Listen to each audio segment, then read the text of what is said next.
Aku pernah jualan kerupuk, pernah jadi sales kompor gas, jualan kaos sebenarnya. Karena waktu itu yang paling murah. Karena kondisi keluarga ya, habis kerusuhan Poso itu kan ya habis-habisan lah kami lah. Aja. Ini yang mana sih? Yang Kuliah belum nih kayak. aku kuliah di Solo malahan. Kuliah di Solo gitu. Terdampar lah di Solo gitu. Ya, Kuliah di seni. enggak malahan. Aku kuliahnya di Fakultas Agama. Milih agama. Kenapa tuh? Terpaksa milih agama sih sebenarnya. Karena waktu itu yang paling murah. Itu yang paling murah karena kondisi keluarga ya, habis kerusuhan Poso itu kan ya habis-habisan lah kami lah. Meninggalkan rumah, hanya bawa baju berapa potong gitu. Terus ya aku pikir tadinya aku pengen masuk psikologi gitu. Daftar nggak keterima, daftar lagi keterima tapi harus bayar sekian gitu. Gede soalnya. Gede lah ya swasta gitu. Ya udah ya di kampus yang sama ada aku cari mana yang paling murah nih. Wah ini yang paling murah. Udah itu aja lah gitu. Ambil agama. Ambil agama. Jurusannya gitu. apa tuh? Maksudnya Fakultas Agama, tapi kan Fakultas ada Agama jurusannya Usuluddin perbandingan agama. berat sekali ya. Itu Emang yang paling anaknya murah. suka yang berat-berat dari dulu ternyata. Aku cuma suka belajar aja gitu loh. Kayak misalnya dulu SMA di bahasa, kemudian ada kesempatan tuh mau masuk ke sastra Jerman tuh. Ah, enggak lah, aku pengen psikologi gitu. Kayaknya menarik nih gitu. Nah, habis itu gagal di psikologi, lihat itu ada perbandingan agama. Apaan nih gitu. Ah, udahlah kesana lah aku. Dan ternyata Enak. menyenangkan gitu. Aku belajar kebebasan berpikir itu di situ gitu. Kemudian hobiku membaca juga tersalurkan, hobi menulis juga Tapi kan tersalurkan. membacanya beda ya. Iya, Sastra akhirnya dengan membacanya ilmu beda. agama. Iya, gitu. Cuman ya itu, akhirnya di kampus itu kan aku kenal kesenian itu ada UKM seni gitu, teater gitu. Namanya Teater Ayat. Menyesuaikan dengan nama Teater fakultas gitu. Ayat. Apalagi nih gitu. Nah, masuklah aku. Semester 1 itu udah masuk teater gitu. Nah, di situ aku merasa apa yang aku punyai itu tidak sia-sia, apa yang dulu aku pikir itu hal yang bikin aku nggak percaya diri ya. Terus tiba-tiba ada kanalnya nih gitu di teater gitu. Aku nggak pede itu karena waktu SMP kan suaraku berubah Kak. Jadi besar gitu. Dan di antara kawan-kawan suaraku yang paling besar. Tiap mau ngomong mesti diledekin. Weh kakek-kakek. Gitu. Dibully lah. Wah dibully lah gitu. Jadi aku jadi diem. Pelampiasannya ya di membaca dan menulis itu tadi. Ya. Nah di teater kan ternyata dibutuhin tuh. Wah suaramu bagus nih buat main teater nih, buat ini gitu. Mainlah kan main teater gitu. Aku jadi inilah jadi aktor gitu ya. Merasa tersalurkan lah. Merasa tersalurkan. Oh ini yang tadinya aku pikir itu kekurangan ternyata itu bisa jadi kelebihan loh gitu. Ya udah ngalir aku akhirnya jadi kuliah jadi menyenangkan gitu loh. Karena seimbang nih antara Seimbang. ilmu agama dan Betul. kesenian. Di kelas aku dapat dosen-dosen juga yang asik gitu ya. Kami belajar agama-agama, belajar filsafat, macam-macam gitu.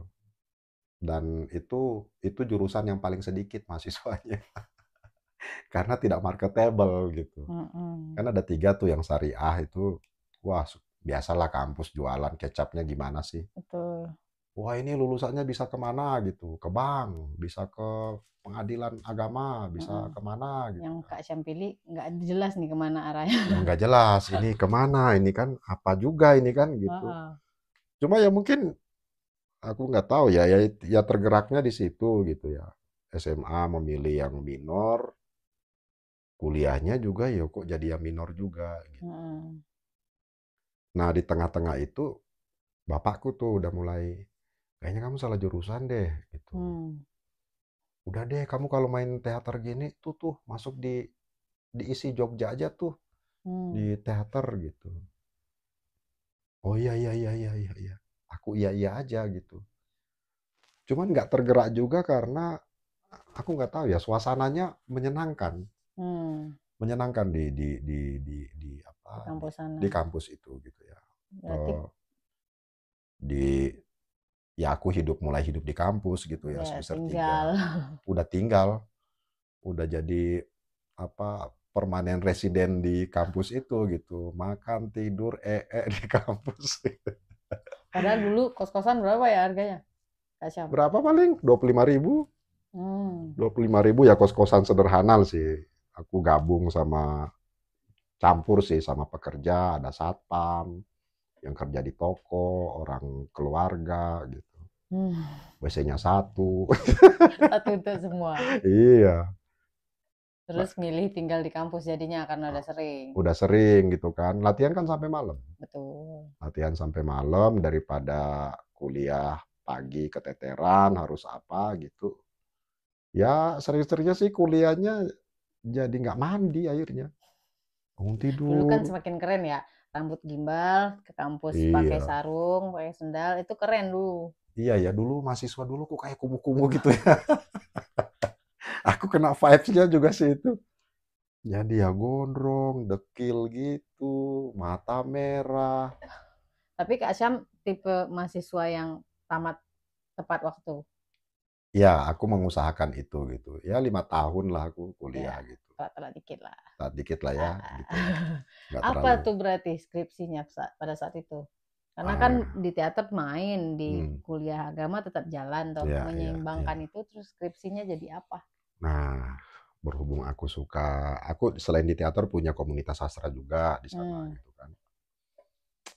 Aku pernah bikin proposal untuk skripsi itu nggak jadi skripsi, tapi aku jual di fakultas dan uangnya untuk memproduksi teater.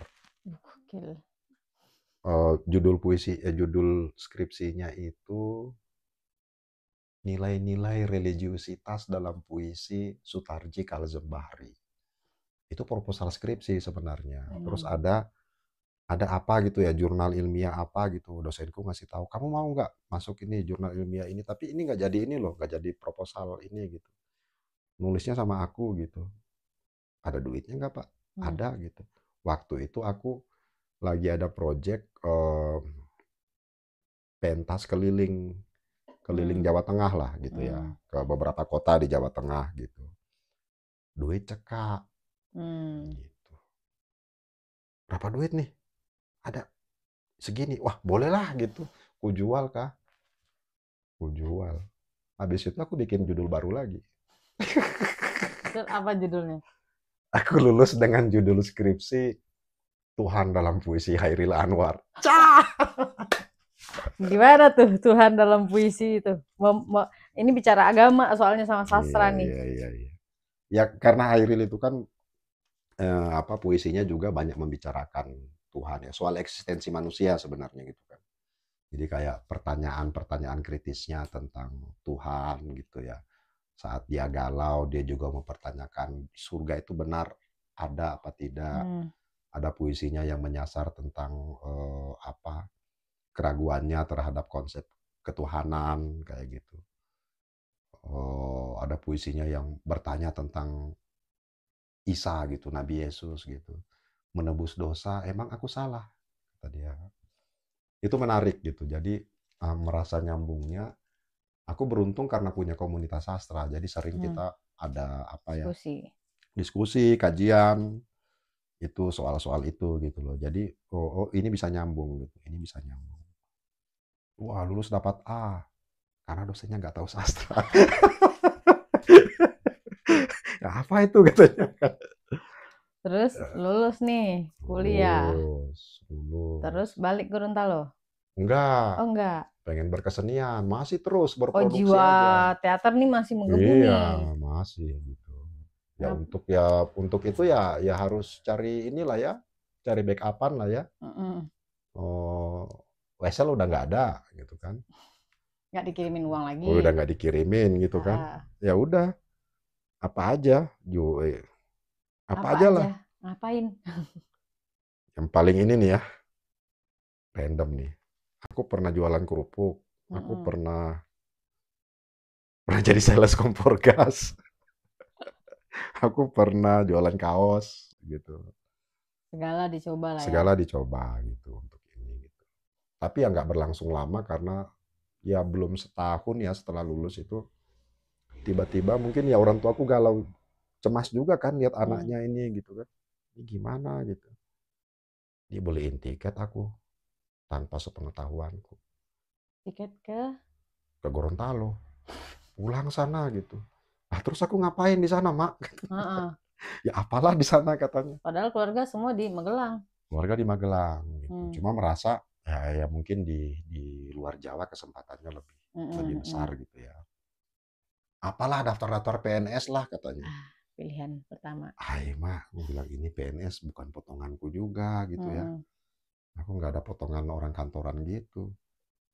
Ya udah sampai di sana aku oke lah, aku pengen kerja gitu. Tapi itu pertanyaan, itu rambut masih gimbal? Atau Udah udah wisuda, udah potong rambut? setengah gondrong sih, setengah Oke. gondrong gitu, setengah gondrong. Terus pulang gitu, pulang potong rambut. Hmm. Udah, udah masuklah CPNS gitu. Ya aku iya-iyain aja, iya iya iya iya iya. Udah daftar, udah gitu, padahal enggak. Semua orang ya. Ya Terus, gitulah gitu. terus apa yang dilakukan berarti di Gorontalo? Em, pertama aku jadi guru, Hmm. guru teater tentunya bukan guru agama. Kemudian aku jadi jurnalis, kemudian jadi guru lagi. Kemudian bikin-bikin event lah gitu. Hmm. Apa lomba baca puisi. Waktu itu kan lagi rame-ramenya film Ada Apa Dengan Cinta tuh. Oke. Jadi puisi itu lagi Naik lagi. naik gitu. Mm-mm. Aku bikin lah lomba puisi akustik gitu. Pesertanya SMA SMA anak SMA. Oh. Ada puisi wajib, puisi pilihan. Mm-mm. Ini dengan akustik kreasi mereka lah. Gitu. Kerjasama dengan perpustakaan misalnya. Hmm. Ya udah lama-lama aku kerja di perpustakaan lah gitu. Gimana bisa? Ya karena udah dekat gitu kan, aku bawa lamaran aja. Bu, aku pengen kerja di sini boleh nggak? Hmm. Oh, jaga buku. Hmm. Ah, nggak ada itu, Mm-mm. jaga buku itu. Apa itu Hmm. katanya? Lah ini kan perpustakaan, Mm-mm. kan ada jaga buku. Ya tapi nggak ada itu, semua yang kerja di sini jaga buku katanya. Ya itulah akulah katanya. Nggak bisa mas, ini ada sih lowongan tapi bukan bukan itu gitu, tapi Hmm. bukan buat kamu gitu. Mm-mm. Apa itu? Cleaning service. Aku bilang, ah itu ijazahnya apa itu bu? Ya SMA bisa gitu. Oh. Aku punya SMA. Aku oh, Gak mikirin uang tuh waktu itu. nggak mikirin uang, nggak mikirin uang. Karena aku pikir ya kalau cleaning service kan kerja pagi, pagi doang. Mm-mm. Terus nganggur sampai sore, sore mau tutupan kantor baru bersih bersih lagi. Berarti Mm-mm. sepanjang waktu itu kan waktu produktif. Aku bisa produktifkan itu loh. Mm-mm. Bisa baca-baca tuh. Baca buku, dengan baca buku inputnya apa? Aku menulisnya apa? Aku kirim ke mana, Mm-mm. kemana gitu. Aku dapat gaji dari perpustakaan, kalau aku ini honorku ya bisa dapat juga lah gitu. Mm-mm. Berpikirnya sesederhana itu sih. Gitu. Tapi kemudian aku keluar itu karena memang ya vibes-nya ya vibes birokrasi banget ya. Mm-mm. Bukannya bisa membaca di situ malah disuruh bikin konsep surat A, B, C, D gitu lama-lama Nah, aku karena merasa ketahuan sih jago nulis. ya karena aku sambil bawa laptop gitu kan. Lah iya, cleaning service bawa laptop di Waduh, perpustakaannya. Orang jadi kayak, itulah. kok cleaning service terlalu produktif ini? Udah keluar aku. Keluar, kemudian Jadi guru beberapa saat ternyata juga ya guru juga nggak itu ya, rasanya bukan bidangku juga gitu. Hmm, Akhirnya aku jadi jurnalis. Aku jadi jurnalis gitu oke. untuk dalam rangka mau menghidupi kesenian gitu. Masih. Dalam hal ini teater. Ya maklum lah masih baru lulus Mm-mm. berapi-api gitu ya, masih semuanya masih serba panas nih gitu kan. Mm-mm. Aku bisa menguasai dunia gitulah ya kayak kira-kira lah kalau anak-anak muda. Betul. Terus itu pertama kali di media apa? Pertama di media lokal lah, media lokal, tabloid nggak jelas gitu. Wah Terus itu berapa lama di sana? nggak lama, hitung bulan gitu. Terus ya aku akhirnya coba lamar di kantor berita Antara di Hmm. Biro Gorontalo gitu. Hmm. Keterima, terima, udah mulai tuh kerja tuh. Itu udah menikah, sorry, Oh, ada oke. part menikahnya lah ya. Panjang lagi aku ceritain ya, Mm-mm. pokoknya sampai situ lah gitu ya. Iya, Aku menikah dengan pacarku yang kita pacaran dari dari kuliah. Solo gitu ya, Mm-mm. dari kuliah gitu. Aku boyong dia ke Gorontalo, aku jadi jurnalis. Kemudian bosan lagi nih. Ini gini-gini aja nih jadi jurnalis. Udah ya hafalan gitu kan. Mm-mm. Hafalan menulis itu kan. Karena ya menulis produk jurnalistik itu kan ada skemanya, ada Mm. kerangkanya gitu ya. Kamu menulis track news itu begitu ya, begitu kamu tahu ininya ya udah gampang aja itu. Tapi kan tidak ada nyawa di situ itu kan. Mm-mm. Aku kumpulin lah kawan-kawan yang bukan jurnalis. Karena aku juga punya komunitas sastra di sana. Penggerak lah kawan nih ternyata nih ya. Gak mau diam sebenarnya. Terus Kurang ngumpulin orang. kerjaan, ngumpulin orang. Hmm. Kita bikinlah yang agak berbeda lah dari inilah gitu.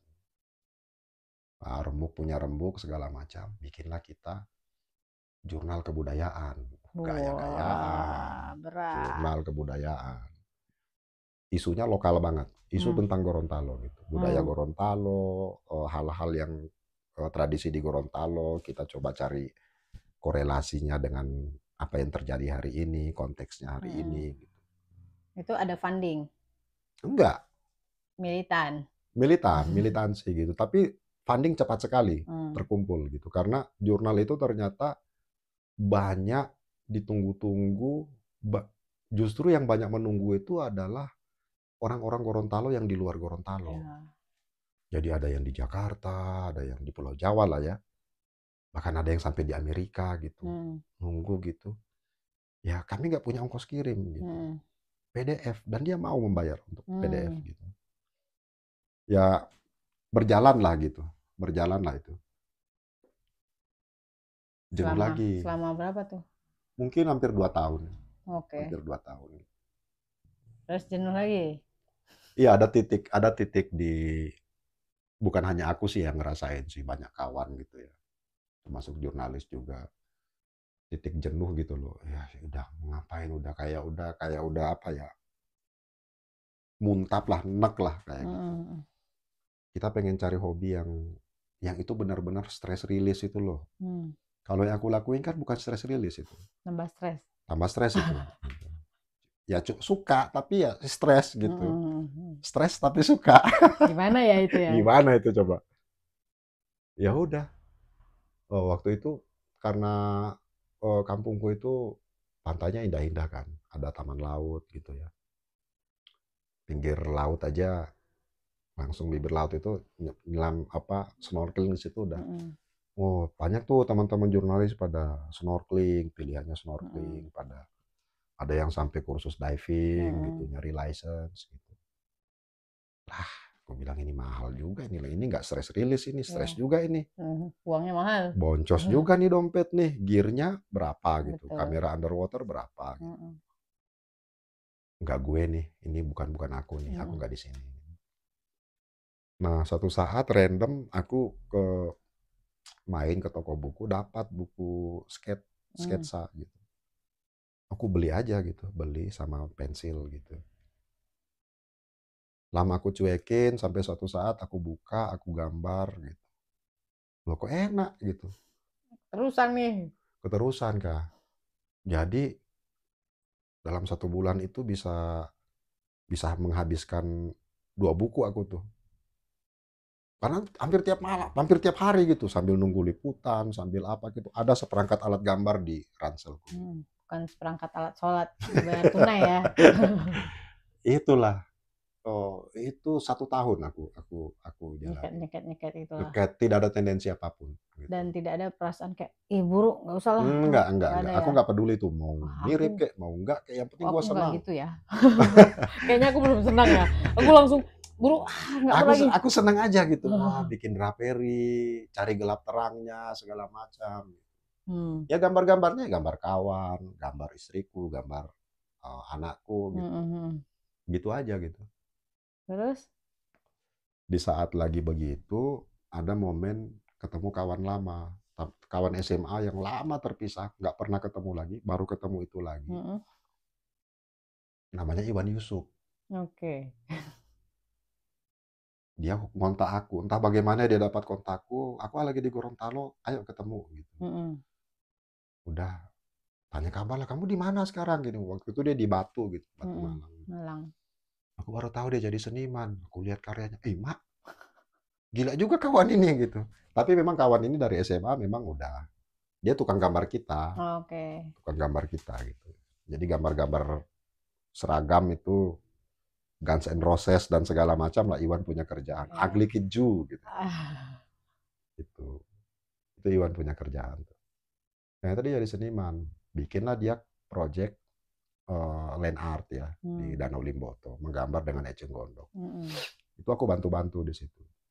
Tapi aku masih malu. Malu ngeliatin nih dua buku yang sketsa ini nih. Gitu, ngeliatin. Kawan ini udah jago banget gitu kan. Nah, apa nanti dibilang aku ikut-ikutan lah, apalah atau apalah. Aku nggak tahu, momennya pas. Sampai akhirnya selang sudah project itu on progress, kita sudah ke lapangan, ke danau gitu kan. Barulah aku bilang, Wan, aku itu cuma malu ya aku mau ngomong.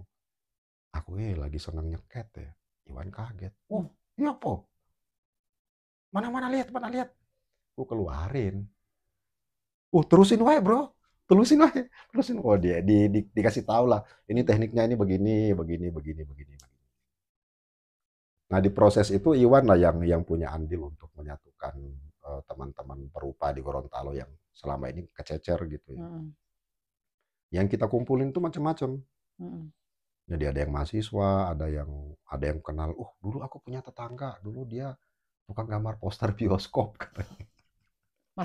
Masuk lah gitu. Jadi beragam di situ. Ada yang tukang kayu. Ya kan jago juga. Menggambar. Iya, dia ngukir toh. Dia melukis. Jadi tukang kayu, sampingannya melukis untuk diri dia sendiri. Kan gokil kan? Kumpul, bikin lah, declare, kita bikin kelompok gitu. Waktu itu namanya Goropa, Gorontalo Perupa. Goropa. Terus sekarang jadi Tupalo gitu. Tupalo itu. Itulah akhirnya muncul ya, tahu-tahu waktu itu ada open call di Galeri Nasional gitu. Terbuka untuk umum. Gitu. Ikut aku. Daftar. Pengen gambar kanvas. Berapa tuh ukurannya? Di bawah 100 lah ya, 80 kali 60 something gitulah. Oke. Terus? Gambar lolos. Anak yang nyeket awal nih. Kita udah mulai sombong nih. Bangga juga kita sama diri kita sendiri kan. Yang lolos banyak dari Gorontalo? Aku doang. Ada. Jadi mulai songong nih. Tapi songongnya nggak disonding-sonding, songong dalam hati aja. GR-nya gini, boleh juga ya aku ya. Muji diri sendiri. Kawan nggak lolos gitu kan, aku lolos. Tapi habis itu aku ya cari penyeimbang lah ya. Mungkin juga aku lolos karena